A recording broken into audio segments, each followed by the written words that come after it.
નમસ્કાર દર્શક મિત્રો, ધ લોકસત્તા શોમાં આપનું સ્વાગત છે। દિલ્હીમાં ચૂંટણીની જાહેરાત થઈ ચૂકી છે।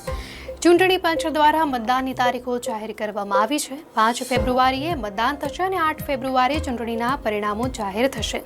ત્યારે આ દરમિયાન પૂર્વાંચલના મતદારોને લઈને ભાજપ અને આમ આદમી પાર્ટી સામસામે આવી ગયા છે।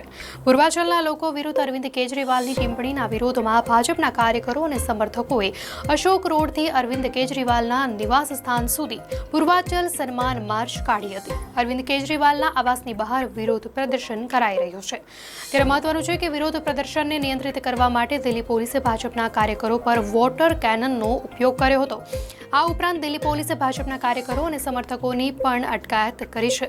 ચૂંટણીની તારીખો જાહેર થતાં જ પક્ષો તડામાર તૈયારીઓમાં લાગી ગયા છે।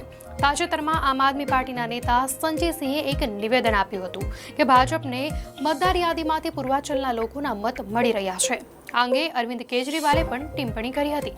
ત્યારે આવી સ્થિતિમાં સતત નિવેદનો થઈ રહ્યા છે। દિલ્હીમાં પૂર્વાંચલનો એક મોટો વર્ગ છે કે જે દિલ્હીમાં સરકાર બનાવવામાં મહત્વનો ભાગ ભજવે છે। પૂર્વાંચલીના મતદારોના મુદ્દે નિવેદન આપતા આમ આદમી પાર્ટીના ધારાસભ્ય સૌરભ ભારદ્વાજે કહ્યું હતું કે હું દિલ્હીના પૂર્વાંચલીના નેતાઓને પૂછવા માંગુ છું કે જ્યારે જેપી નડ્ડાએ પૂર્વાંચલીઓને ઘૂસણખોર કહ્યા હતા ત્યારે મનોજ તિવારી ક્યાં હતા? પૂર્વાંચલ મોરચો ક્યાં હતો? મારા મત વિસ્તારમાં છટઘાટ તોડવામાં આવ્યો ત્યારે મનોજ તિવારી ક્યાં હતા? અમે આજે એક પ્રેસ કોન્ફરન્સનું આયોજન કર્યું છે કે દિલ્હીમાં પૂર્વાંચલના લોકોના વોટ એટલા માટે કપાઈ રહ્યા છે કેમ કે તેઓ આપને મત આપે છે, પરંતુ ભાજપનું કહેવું છે કે આમ આદમી પાર્ટી અને અરવિંદ કેજરીવાલ દ્વારા પૂર્વાંચલના મતદારોનું અપમાન કરાયું છે।